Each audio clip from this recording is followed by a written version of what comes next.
Então, continuamos com a nossa conferência, subordinado ao tema Os Alicerces Bíblicos da Família. E agora queremos ver mais um alicerce, como é óbvio, e neste caso é o culto doméstico. E há uma pergunta, se você tem o seu programa e está acompanhando o esboço, será que Deus tem espaço em nossa casa ou em nossa família? Então, este é o assunto que queremos tratar. Então, abre comigo a palavra de Deus em Deuteronômio, capítulo 6. Vamos manter aqui a nossa base, o culto doméstico ou o culto familiar, também é chamado de culto familiar. Vamos basear o nosso estudo em Deuteronômio 6, de 1 a 7. Mas antes de avançarmos, queria sugerir ao irmão e à irmã 2 livros. Se você ainda não estiver lido, tem uma oportunidade, a Biblioteca Fiel tem. Eu estava na biblioteca agora, tem Adoração no Lar, um livro pequenininho, de Joel Bick. Então ele fala exatamente sobre esse assunto de adoração no lar. A mim ajudou. Tem 5 capítulos breves e 2 apêndices. O primeiro capítulo, bases teológicas para o culto doméstico. Então ele vai nos dar bases. O segundo, culto doméstico, um dever. Então ele vai nos mostrar que é um dever, implantando o culto doméstico. Então se você é alguém que ainda não começou, então ele dá algumas diretrizes, objeções contra o culto doméstico. Então alguns dizeres que é contra o culto doméstico, ele também ajuda com isso. Motivações para o culto doméstico. Então, eu sugiro Adoração no Lar, Joel Bick. O outro é a Vida Cristã no Lar, de J. Adams. Então, se você junta esses 2 livros, se ainda não os tiver lido, podem ser uma grande ajuda para si e para a sua família. Voltando agora para o nosso assunto, que é o culto doméstico, a realidade, irmãos, é que em muitas famílias que se chamam cristãs, o seu Deus é um Deus de fora. É um Deus de dentro de casa para fora, e não de fora para dentro. O seu Deus, essas famílias que se chamam cristãs, é um Deus de domingo. É um Deus que é só Deus na igreja. Porque Deus é, muitas das vezes, deixado de fora no dia a dia dessa mesma família que se chama cristã. Muitos de nós estamos sempre nas correrias. Sempre estamos atrasados com alguma coisa, sempre estamos preocupados com alguma coisa, e Deus ficou para domingo de manhã. Por vezes, nem no domingo de manhã temos tempo para Deus. Por Deus saber, no contexto de Deuteronômio que vamos ler, que depois da salvação ou da libertação no Egito, na escravatura, somos semelhantes em relação a Israel quanto a isso. Quando nós fomos libertos da escravidão do pecado, do domínio do pecado, e salvos pela livre graça de Deus, assim como Israel, que Deus viu e sabia disso, que depois de receberem casas, Deus fala de uma terra que emana leite. Deus muitas das vezes falou ao povo de Israel que eles não deviam se esquecer dele. Uma das coisas que Deus instituiu é o que nós estamos a chamar aqui de culto familiar para Israel, que achamos aqui nesses versículos. Moisés, de facto, inspirado pelo Espírito Santo, como líder do povo, durante 40 anos ele liderou o povo, já estava prestes a deixar o povo. Moisés já não estaria diante do povo para continuar a ensinar o povo como vinha sabendo. E, portanto, não estaria na presença ou no tempo que o povo havia de herdar aquela terra. Sua jornada já tinha terminado. Então ele escreve Deuteronômio. O Deuteronômio também é tido como um resumo, mas ao mesmo tempo o Deuteronômio é um fundamento para o resto das coisas que vão acontecer na história da redenção, que nós lemos a partir, verdadeiramente a partir de Gênesis, mas a partir de Deuteronômio você também vê novas nuances, novos acontecimentos, tendo o Deuteronômio como uma espécie de uma nova base, depois de Gênesis 1 até 3. Então, Moisés escreve a maneira pela qual o povo continuaria observando os estatutos de Deus. Ele queria que, essa observância desses estatutos seria através do ensino dos próprios pais aos filhos. Moisés veio durante muito tempo recebendo de Deus e transmitindo ao povo, mas agora que ele está para partir, ele passa a responsabilidade aos pais, às famílias. Vamos ver isso ao longo da nossa exposição desses versículos. Agora é como se Moisés está a dizer, já não serei eu, mas será cada um de vocês ensinando aos vossos filhos, com o objetivo de manter total devoção. Então, por um lado, Moisés escreve esta porção que nós estamos a ler, de facto, para mostrar que a responsabilidade agora passava para os pais, mas, por outro lado, Moisés quer manter a total devoção do povo de Israel. Se você ler Deuteronômio, de facto, você vai ver essas características de Moisés chamar, exaltar o povo a se manter devoto a Deus, e não se desviar e se envolver com os deuses pagãos que estavam naquela região. Um dos motivos pelos quais Deus sempre disse, matem todas as famílias, homens, mulheres e crianças, destruam tudo, era exatamente também por causa de motivos, vamos chamar aqui de religiosos. A questão de o povo de Israel não se desviar de adorar o verdadeiro Deus. E isso veio a acontecer. Salomão, que era rei, sofreu a mesma coisa. Começou a se envolver com mulheres de outras nações e acabou desviando-se da adoração ao verdadeiro Deus. Então Deus já sabia disso. O Espírito Santo inspira Moisés para... No mínimo essas três coisas que é o nosso contexto aqui. Passa a responsabilidade para os pais agora. 2, para manter o povo devoto a Deus. Isso implicaria desviar o povo de adorar a deuses pagãos. Porque isso tinha um risco. Cairiam na condenação de Deus se violassem a aliança. E essa é uma história, toda ela, do ponto de vista do povo de Israel, que nós como pastores, líderes, leitores da Bíblia e pregadores, essa história já conhecemos. Então é neste contexto e neste registro bíblico que encontramos esta espécie de uma ordem de Deus para ser adorado num contexto de família, e vamos dividir este em 3 partes. Então, levante-se comigo, vamos ler juntos a palavra de Deus em Deuteronômio capítulo 6, versículo 1 até 7, pode levantar, depois vamos sentar de novo juntos para lermos aqui juntos a palavra de Deus. Diz assim, versículo 1.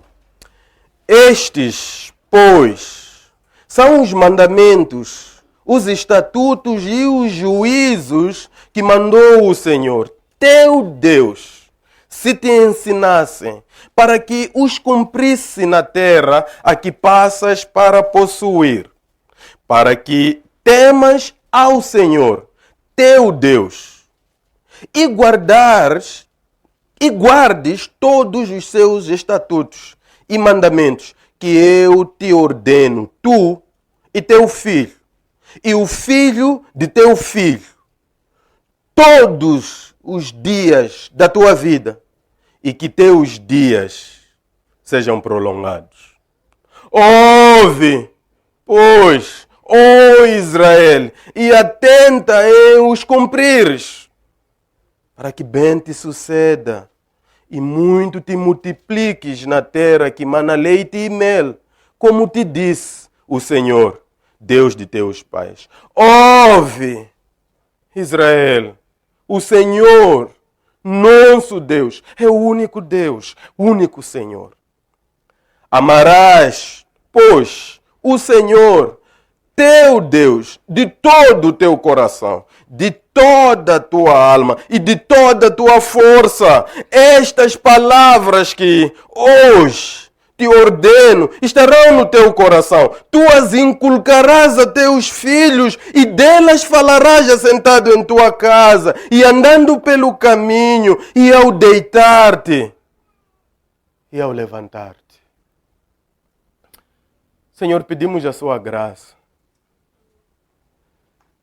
Não só no entendimento da sua palavra,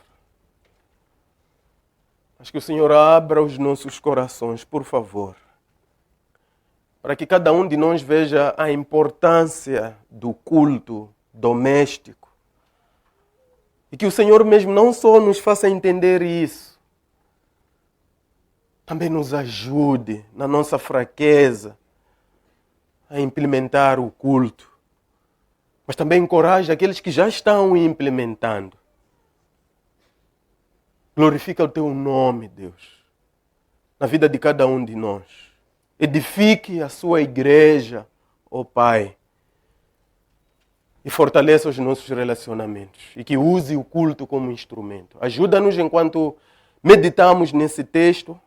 Controle a minha fala, ó Deus, e também dê-nos ouvidos que ouvem e entendem, e nos dê a atitude de coração para sairmos daqui com vontade de, se possível, a partir de hoje, fazermos o culto em nossas casas, para que o teu nome seja glorificado. Em nome de Jesus. Amém. Então, temos 3 pontos, a igreja pode sentar.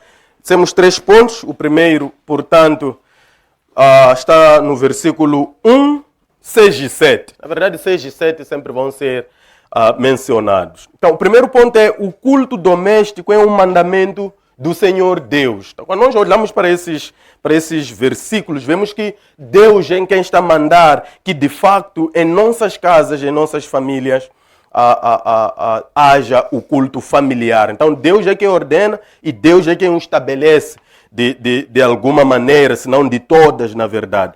Portanto, o versículo 1 nos mostra que o culto familiar está ligado aos mandamentos.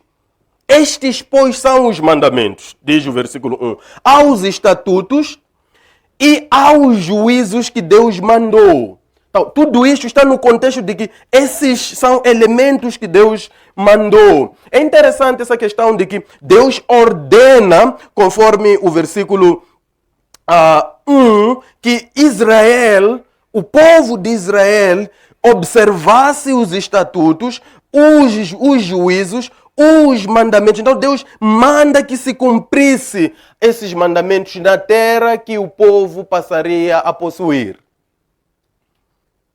Isso nos lembra Mateus 28, 20, imediatamente.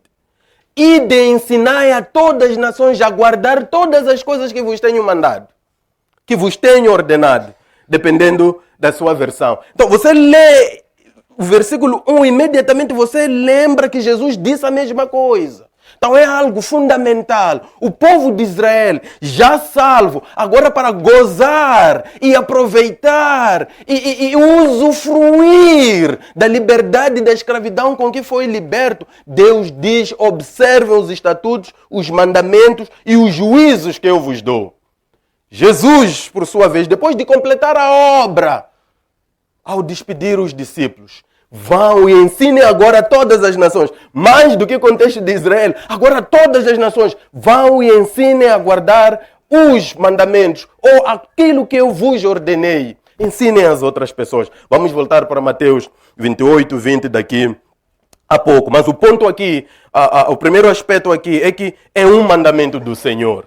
Então, não é só em Israel, mas no reino dos céus, agora que se move aqui na terra. O versículo 2 diz que está ligado ao desenvolvimento do temor do Senhor. Veja o versículo 2 comigo. Para que temas ao Senhor. Então Deus está a dizer: olha, observe os mandamentos, os estatutos, os juízos, para que tema o Senhor. Versículo 2. Ainda lá está ligado ao guardar os mandamentos do Senhor, ou da parte do Senhor. Diz que tanto os pais, versículo 2, guarde todos os seus estatutos e mandamentos que eu te ordeno, tu, então os pais, neste caso o pai, então tu, ou no geral Israel, porque Israel aqui é chamado como um único, então uma única pessoa representada, então tu Israel, mas teus filhos e os filhos de teus filhos, versículo 2. Então é para toda a família no contexto de que é para todos, pais, depois filhos, depois filhos dos filhos. Portanto, Deus está preocupado com a preservação da aliança. Há uma aliança que deve ser preservada. E essa aliança será preservada passando-se os elementos desta aliança ao povo. É o que Jesus está a dizer. Agora vão a todas as nações, ensinem os termos desta nova aliança, que é a aliança da graça, é a aliança de que Jesus Cristo já realizou a salvação, é a aliança de que já está consumado. Vão agora, ensinem a todas as nações que está consumado, a salvação está realizada. E todo aquele que crer será salvo.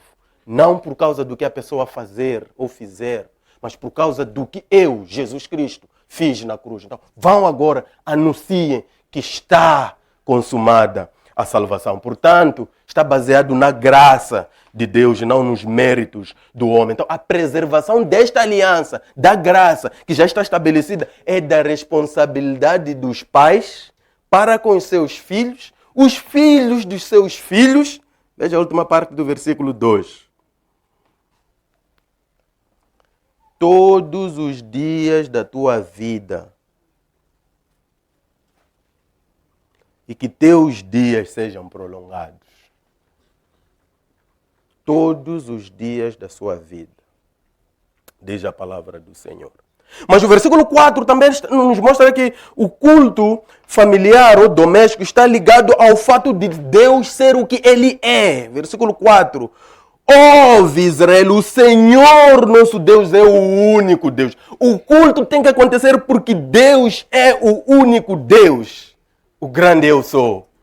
Então, quando nós cultuamos em família e tendo isso como um alicerce para a nossa família, estamos a dizer que Deus é nesta casa. Então imagine quando nós estamos a cultuar. Talvez não percebemos, mas estamos a dizer Deus não conta. Aqui em casa o nosso assunto é só entre eu, meus filhos, minha esposa, meus cabritos, minhas galinhas. Só entre eu. Deus é só no domingo. Mas quando nós estamos a cultuar, o rei lá em Nínive disse que até os animais deviam jejuar. Até os patos devem reconhecer o meu Deus. É o que Deus está a nos transmitir. Então, o motivo do culto, os estatutos, como já vimos. Manter a aliança, como já vimos. Mas a confissão de fé. Quando nós estamos a cultuar, nós estamos a fazer uma confissão de fé. Deus é grande. Deus é o único Deus aqui na nossa casa. O versículo 5 nos mostra que o culto doméstico está ligado ao amor com que se ama a Deus. Vamos ler juntos de novo. Amarás, pois, o Senhor, teu Deus, de todo o teu coração, de toda a tua alma e de toda a tua força. O culto familiar está ligado ao fato de que você ama a Deus de todo o coração. Então, se você ama a Deus, a consequência é que você vai cultuá-lo. 2, no próprio versículo 5, se você ama a Deus com toda a sua alma, primeiro é de todo o coração. Se você ama, irmãos, quando nós amamos alguma coisa de todo o coração, nós desejamos essa coisa. Vocês que já namoraram, naquele tempo da amada ser a amada e o amado ser amado, porque chega um tempo que já não é, infelizmente. Mas lembra que você não pensava em nenhuma outra coisa. Tudo era sobre ele. Olá, querido, como vai você toda hora? Como estás? Eu lembro naquele tempo dos 10 amigos. Toda noite a falar, não há sono. Toda noite, papo. No tempo do amado que é amado. e de amar daqui a... Quando você ama, você pensa naquela pessoa. Até o fato de estarem outras pessoas dentro da casa, você nem percebe, você está a falar. E de repente está a ouvir o galo. Já são 5 horas, porque você ama. Tem prazer em durante muito tempo conversar com aquela pessoa. Porque você ama. Então, se você ama Deus, uma das coisas você vai desejar cultuá-lo de todo o coração. De toda a alma também vai desejar. Veja, coração, alma e força. A consequência de nós amarmos a Deus nesses termos é cultuá-lo em nossa casa. Portanto, o culto familiar é também uma atitude de fé. Não cultuar em família, falhamos em mostrar aos filhos o quanto cremos que Deus é Deus. Repito. Quando nós não cultuamos em família, falhamos em mostrar aos nossos filhos o quanto cremos que Deus é Deus. Quando amamos a Deus, desejamos Deus. Não esperaremos até domingo. E quando nós não estamos a cultuar, também falhamos em testemunhar a fé àqueles que vivem conosco.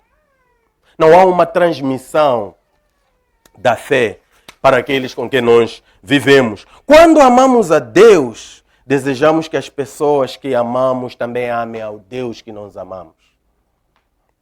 Ou seja, cultuar em família é uma declaração aos meus filhos que eu os amo. Porque quando eu amo a Deus e conheço a Deus, eu vou querer que as pessoas que eu amo também amem ao Deus que eu amo. Então, cultuar em família é uma declaração não só de fé, mas também de amor pelos filhos. Você já viu, os que gostam de futebol sabem disso. Nós somos exemplos em quase todas as coisas. A maneira como nós mostramos que amamos a Deus vai ser um instrumento ou a referência para os nossos filhos também amarem a Deus. Os que gostam de futebol sabem que normalmente os seus filhos acabam sendo adeptos do clube que o pai também é adepto. Se você é de Ferroviário de Nampula, o normal é que os teus filhos vão ser de Ferroviário de Nampula e não de Sporting de Nampula. Normal é isso. Porque eles veem o entusiasmo, a paixão. Eu neste assunto fui influenciado também, veja, pelo meu pai. Que é interessante, que nem era crente, mas ele me influenciou. Ele, quando o Ferroviário de Maputo perdesse, ele não comia. Voltava para casa totalmente quebrado e partido e entrava diretamente para o quarto para dormir. Se nós rirmos aqui fora qualquer outro assunto que não tem a ver com ferroviário, era problema. Ele sai, o que estão a rir aqui? Não tem a ver com ferroviário. Quer dizer, quando o ferroviário perde, até a conversa tem que acabar até o dia seguinte. Então, essa paixão é uma coisa interessante. Eu inicialmente tinha sido influenciado pelo meu tio mais novo, que ele era de Machaquene, é um bairro que também tem um clube chamado Machaquene. Então, quando era criança, era de Machaquene. Mas, pouco a pouco, eu de repente sou do Ferroviário de Maputo por causa da paixão que meu pai tinha. Ele levava ao estádio. É interessante. Quando se tratasse de futebol, ele estava bem disposto para estar comigo ali. Mas outras coisas eu podia estar livre. Mas senta aqui. Bolacha, refresco. Então, como não gostar do Ferroviário de Maputo? Mas o que é interessante, até agora, eu acompanho o Ferroviário de Maputo. Quando perde, eu sinto alguma dor. Tento controlar, mas até agora eu sou adepto do Ferroviário de Maputo. Os meus filhos são adeptos dos clubes que eu acompanho no futebol. O que quer dizer que, se nossos filhos não estão amando a Deus, pode ser que eles não estão a ver esse amor em mim e em você. Eles vão amar o que você ama. Eles vão seguir o que você segue. Até os músicos. Se nossos filhos gostam de Damaíja, o mais provável é que nós gostamos de Damaíja. Se nossos filhos gostam de novela, o mais provável é que nós gostamos de novela. Eles vão cantar as músicas que cantamos. Eles vão ouvir os cantores gospels que nós cantamos em casa. Tudo o que nós fazemos, até quando não percebemos, nós estamos a influenciar os nossos filhos. E infelizmente, nos lares cristãos, não há culto doméstico, mas há tantas outras coisas. Vamos falar um pouco disso daqui a pouco. Se Deus não está no coração dos pais, será com muita dificuldade que estará no coração dos filhos. Sim, Deus é soberano, não negligenciamos isso. Ele pode fazer, pode alcançar um filho que não teve um testemunho dos pais para a fé cristã. Não negligenciamos isso. Mas hoje que nós somos crentes, sabemos que a família é um dos meios da graça de Deus para alcançar os nossos filhos. Então façamos isso.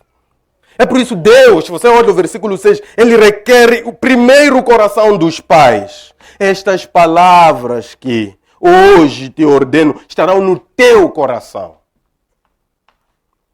Esse é o caminho para Deus chegar aos filhos. Versículo 7. Tu as inculcarás a teus filhos e delas falarás, assentado em tua casa e andando pelo caminho e ao deitar-te e ao levantar-te. Por isso Deus deu este mandamento de guardar e ensinar o que ele ordena. Ensinar assentado em casa, ensinando andando pelo caminho, ao dormir e ao acordar. Eu não sei até que ponto está a acontecer o culto familiar em sua casa. Devo também perguntar sobre a minha casa. Até que ponto você está obedecendo a Deus nesta ordem? Como já tínhamos falado, de Mateus 28, 20, notamos, portanto, que Jesus, que é superior a Moisés, deu o mesmo mandamento, não apenas para Israel, mas agora para todo mundo, mostrando que o Antigo Testamento, ainda que foi escrito no contexto de Israel, ele é universal. Ele é para todos os povos, em todos os tempos. Então, em Mateus 28, 20, como já dissemos, há necessariamente o mesmo mandamento. Ensinar a guardar todas as coisas que vos tenho ordenado. E tem uma promessa de estar conosco todos os dias. Jesus promete. Moisés escreveu e morreu. Não está com Israel todos os dias. E Jesus diz, agora eu vos dou o mesmo mandamento. Mas a diferença é que eu vou estar com vocês todos os dias. Jesus é superior a Moisés. Portanto, é superior o mandamento. Porque aqui não se trata necessariamente de Moisés, mas do que Deus está a falar. Então, o próprio Deus em pessoa, quando esteve aqui conosco, confirmou que o que já havia sido dito há muitos anos atrás ainda é verdade e Deus requer isso. E Jesus continua prometendo, Mateus 18, 20, onde estiver um ou dois reunidos em meu nome, Jesus Cristo, Ele estará no meio deles. Ou seja, sempre que não reunimos em nossa casa, estamos a perder o privilégio do Senhor estar conosco. Está ali conosco. E veja, um ou dois. Nós casamos há pouco tempo, estamos à espera, vamos começar depois. Começa. Quando os filhos chegarem, vão apanhar a cultura do culto. Nós somos jovens, pá, nós temos que curtir a vida, sabe? Bater um papo atual. Cultue, irmão. Cultue. Os filhos, quando chegarem, vão apanhar a cultura. Essa é a coisa dos antepassados, pá, jovens. Não, cultue, insistimos nisso. A Bíblia diz ainda que o líder que não governa bem a sua casa não está habilitado a governar a igreja. 1 Timóteo 3, 4. E nós perguntamos como é que um líder que não começa em casa o serviço de dirigir a família em culto quer dirigir a igreja em culto?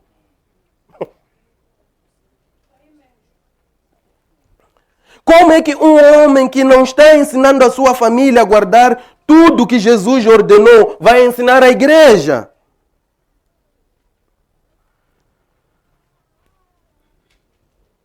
Atos 1, versículo 8, sereis minhas testemunhas em Jerusalém, Judeia, Samaria, até aos confins. De facto, nós não estamos em Jerusalém, mas a família é o Jerusalém de cada um de nós. O que acontece é que nós deixamos o nosso Jerusalém e pulamos para a Judeia e queremos chegar a Samaria. Se não consegue dar testemunho de Jesus aos seus próprios filhos na sua Jerusalém, como quer ir a Judeia e Samaria?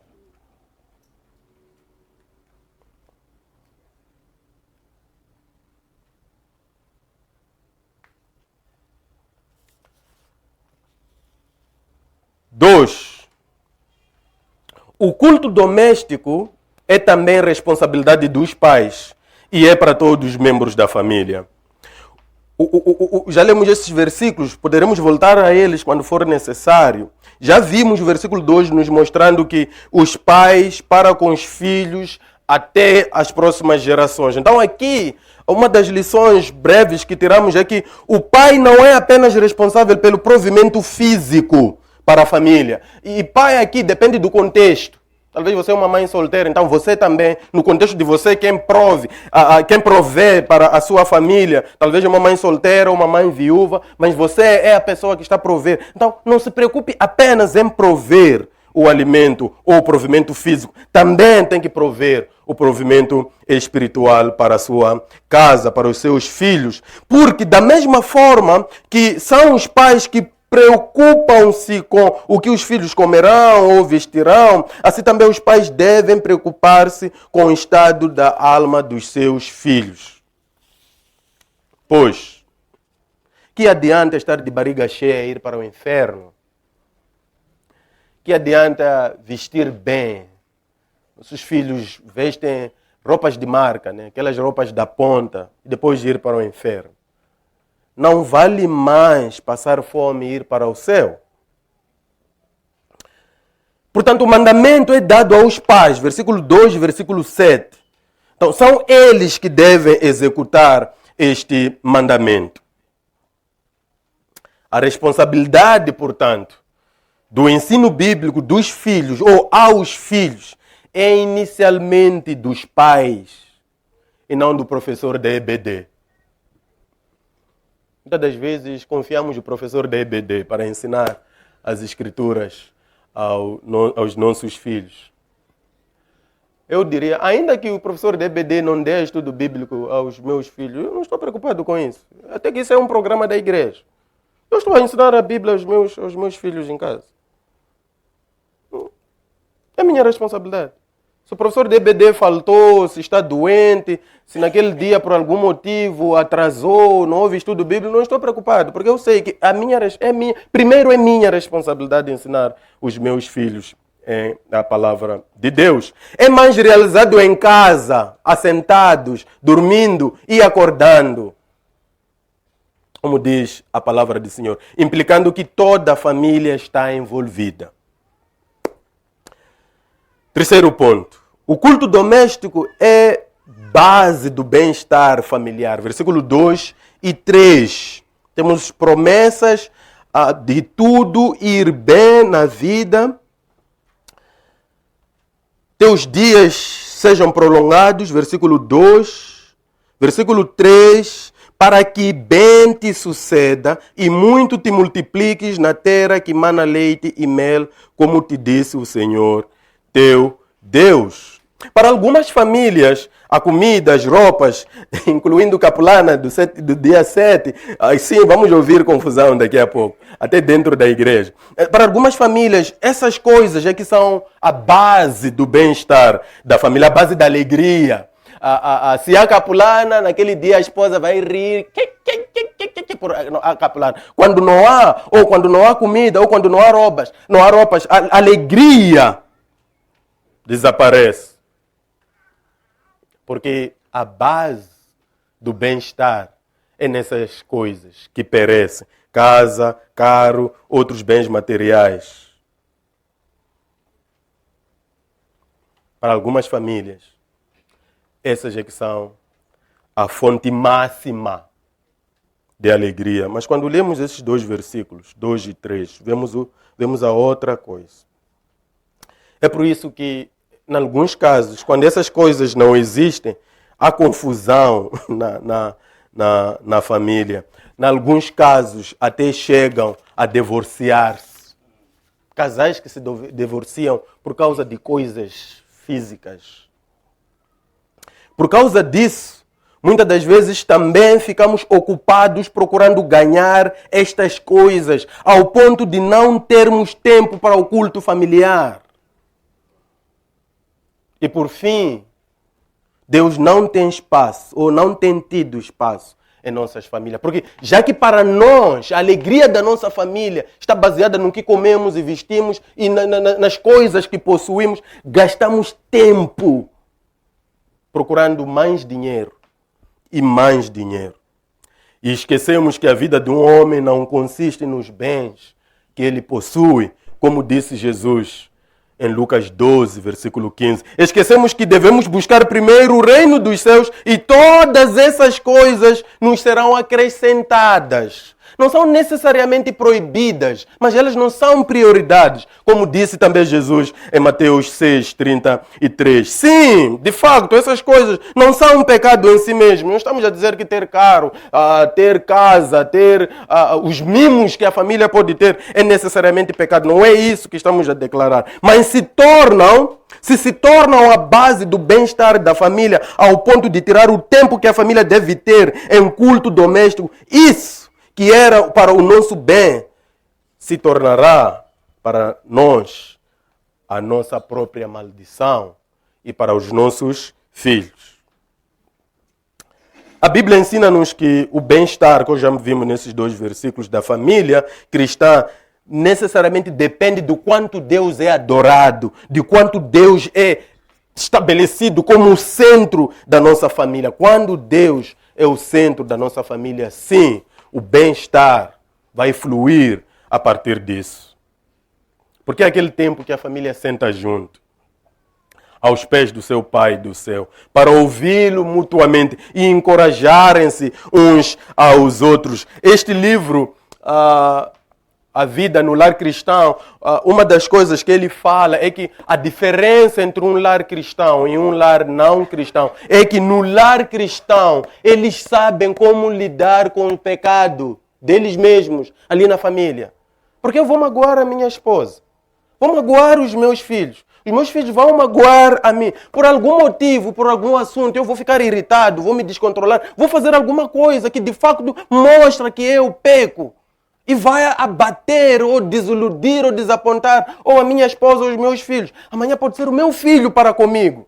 Mas se sentamos à mesa e ouvimos a palavra de Deus e nos encorajamos um ao outro, o culto doméstico já de antemão criou uma base, um alicerce para sabermos resolver estes problemas que vão surgir.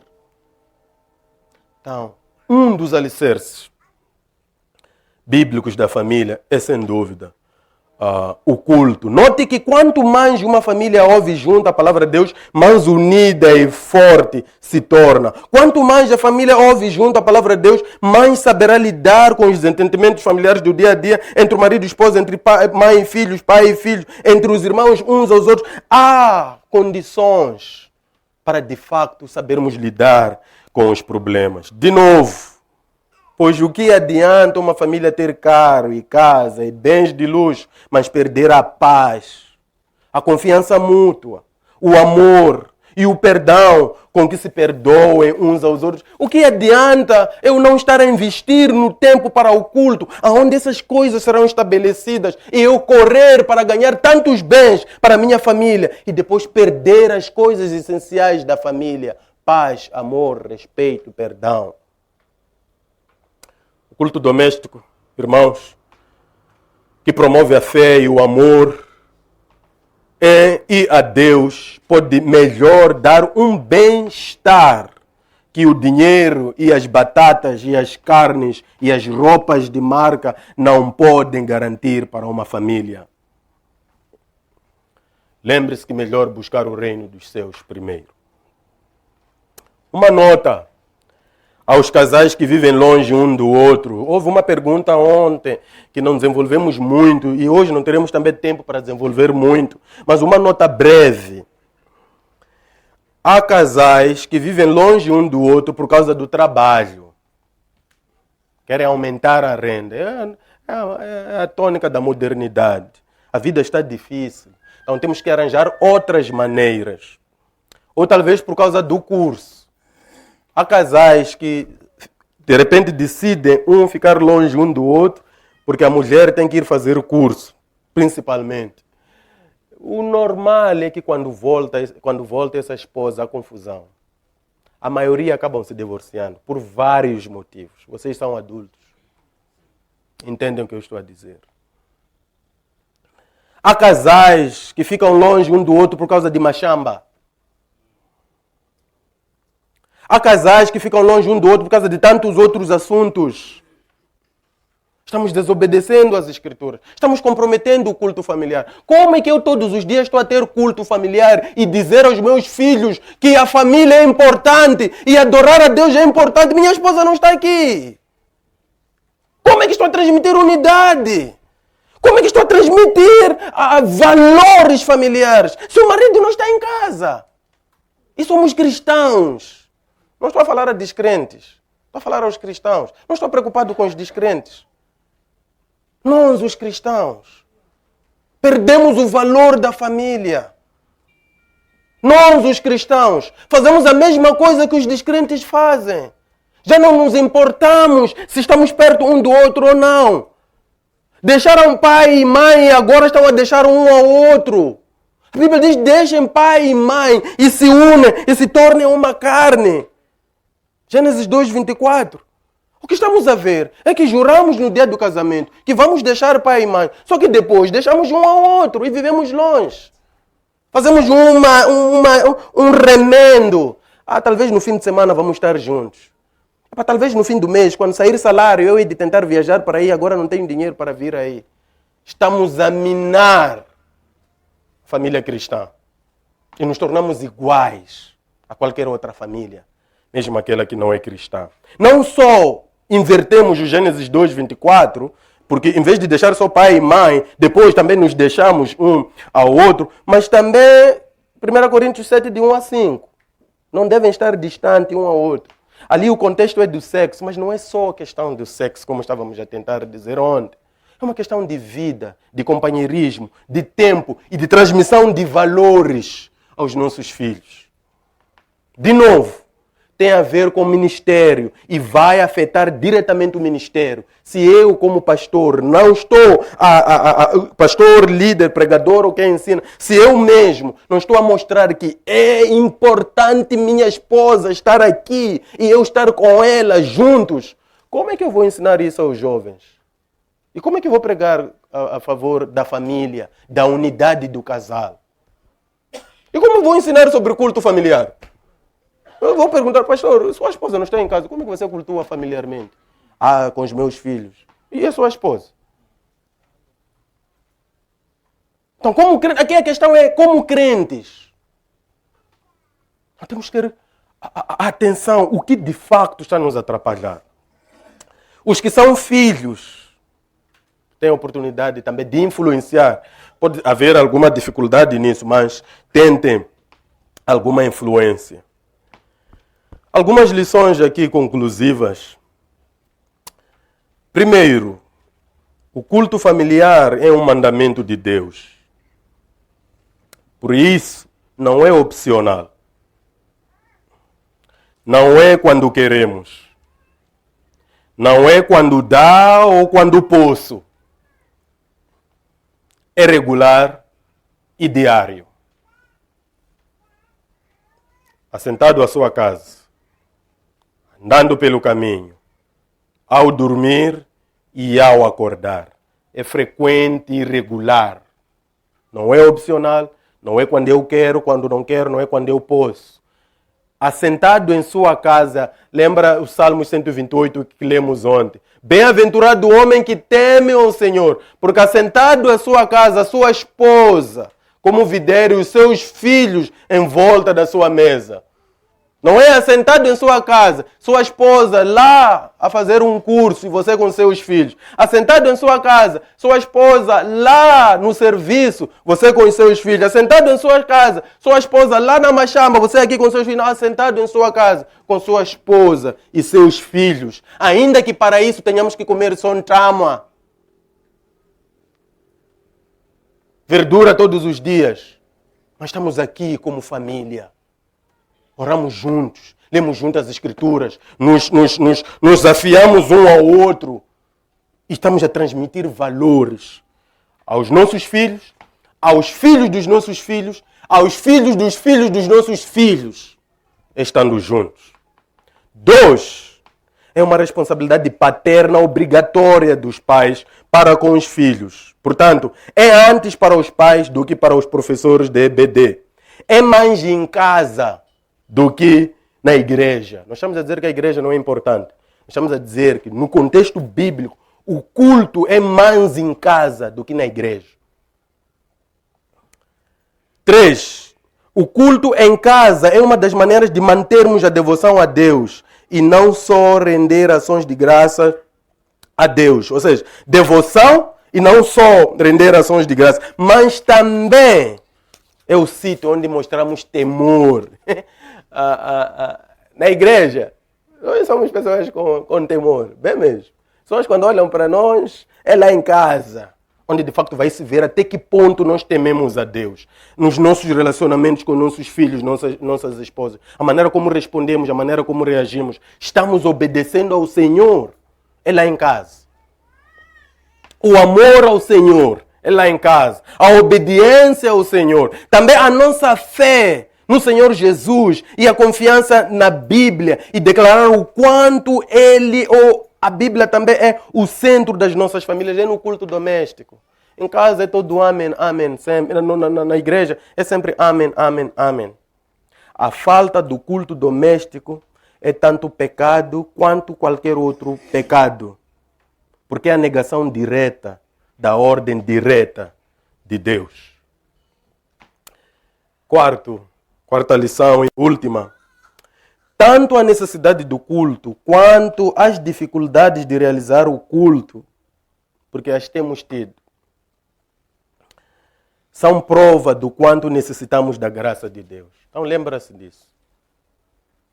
De facto, precisamos da graça de Deus para este alicerce. Há líderes e pregadores e crentes e outros crentes que eles mesmos não lêem a Bíblia numa base diária. Eles mesmos não lêem a Bíblia diariamente. Não oram eles mesmos diariamente. Essa é prova de que precisamos de graça. Repetimos, tanto a necessidade do culto quanto a dificuldade de realizá-lo. Veja, você vê a necessidade, mas você tem dificuldade de realizar. Os dois se opõem. Precisamos da graça de Deus. De verdade, sem Ele, nada podemos fazer. Nem o próprio culto, como disse Jesus. Porque o culto tem a ver com disposição do coração para aquilo que ama a Deus. E infelizmente o nosso coração natural, sem a capacitação graciosa de Deus, não está disposto a adorar a Deus em família. Nosso coração não quer adorar a Deus em família. Principalmente porque na família é onde mais se conhece a podridão de cada membro, incluindo o pai. Seja ele pastor ou não. Em casa temos vergonha porque a família sabe o quão somos podres. E conhece todos os nossos podres. Na igreja, aleluia, as pessoas não conhecem os seus podres. Em casa é onde conhecemos uns aos outros, os podres de uns aos outros. O culto em casa melhor edifica do que o culto de domingo. Irmãos, o culto em casa é fundamental. Eu não quero cometer a heresia de dizer até pode não ir à igreja. Porque não, é um mandamento também ir à igreja. Mas lembre-se, o culto em casa faz muito bem para a família e vai fazer muito bem para a igreja. Quando oramos em casa, quando estamos a orar no meio dos outros irmãos, em comunhão com outras famílias, o impacto disso é maior. Por causa deste desvio do caráter, do coração, e quanto mais não capacitado, sempre vamos arranjar justificações para não cultuar. O Joel Bick trata bem das justificações que temos para não cultuar. Estou cansado, hoje o trabalho foi muito duro. Veja, a pessoa deu toda a energia no serviço e chega em casa, está cansado, não tem tempo para culto. Significa duas coisas no mínimo. Não tem tempo para Deus, não tem tempo para a sua própria família. Eu estava a procurar pão para vocês. Já fiz alguma coisa para vocês. Esqueceu o essencial. Alguns de nós até lutamos para ter horas extras no serviço. E gastamos mais tempo. Até no domingo. Há pais que estão com horas extras. Mais horas extras, sempre cansado. E não têm conseguido energia para cultuar em casa. A outra justificação, por causa da podridão do nosso coração, a ausência de um membro. Fulano não está, então hoje podemos deixar de cultuar. Fulano demorou a chegar, então vamos deixar de cultuar. Algum desentendimento entre casal é que hoje nos chateamos, hoje nos aborrecemos, então não há culto. Uma coisa que Joel Bick diz é, mesmo quando se desentenderam entre casal, sentem na mesa e cultuem. Aleluia! Aleluia! Aleluia! Estou zangado com a minha mãe. Sentem e cultuem. Joel Bick trata bem também esse assunto. Então, às vezes, é porque nos desentendemos. Vamos ficar uma semana sem culto. Não. Aliás, quando há desentendimento é quando precisamos do culto. É quando devemos ir a Deus em oração, em louvor e ouvir a palavra. A palavra de Deus pode amolecer os nossos corações. E quando entramos no quarto, em vez de entrar para resolver aquele problema, estamos a entrar para engrandecer a Deus. E as coisas vão animar mais naquele dia. Curiosamente, as mesmas justificações que servem para não cultuarmos, não nos impedem de assistir, ver um vídeo, ver o estado do WhatsApp, ter uma longa conversa ao telefone, jogar alguma coisa e brincar. Só o culto é que essas coisas me impedem. Só o culto é que o cansaço vai me impedir, a ausência de um membro, alguém atrasou e desentendimento. Só o culto é que não vai acontecer por causa dessas coisas. Mas o resto, vamos continuar a fazer. Nosso coração é podre e não quer as coisas que agradam a Deus. Então devemos vigiar. E o culto doméstico é o ponto para uma vigilância diária. Ainda não falei do devocional individual, que é necessário. Mas estou a falar do culto familiar. Meu irmão e minha irmã, se você ama a Deus e ama os seus filhos, lembrem-se, dissemos que tem a ver não só com o fato de eu amar a Deus, mas o fato de eu amar a minha família. Eu amo muito a minha família, tanto quanto amo a Deus, no sentido de que é importante. Então mude tudo que for necessário na sua rotina. Estabeleça um culto doméstico no devido lugar, na agenda diária da família, para louvar a Deus, fazer as orações e ouvir a palavra de Deus em casa e com a família completa. Se há alguma coisa que está nos atrapalhando, mesmo se for necessário perder uma parte do salário que a minha esposa ganhava, porque agora temos que estar juntos, é preferível. Porque o que adianta ganhar muito salário e perder a família, irmãos? Somos crentes, estamos a falar no contexto de cristão. Então, faz uma vasculha na vida, verifica na família o que está a atrapalhar que eu e minha esposa sente com os meus filhos e adoremos a Deus numa base diária, como Deus está a mandar, como Jesus mandou.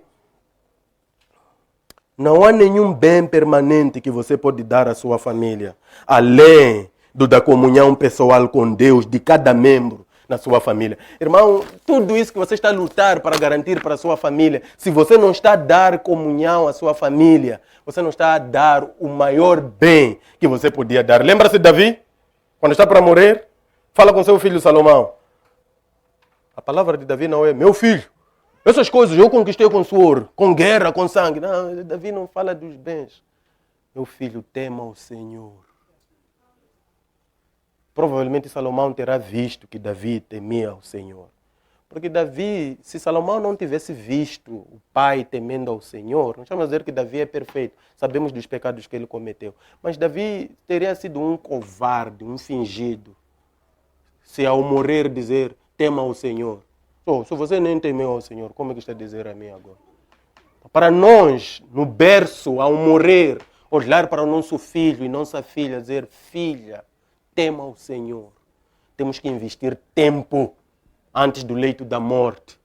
E o culto familiar é uma base para isso. E que Deus abençoe você e a sua casa, dando-te a graça de realizar o culto doméstico, mesmo quando a situação está difícil. E que isso se torne um fundamento, um alicerce para a sua família, pela graça que há em Jesus. Amém.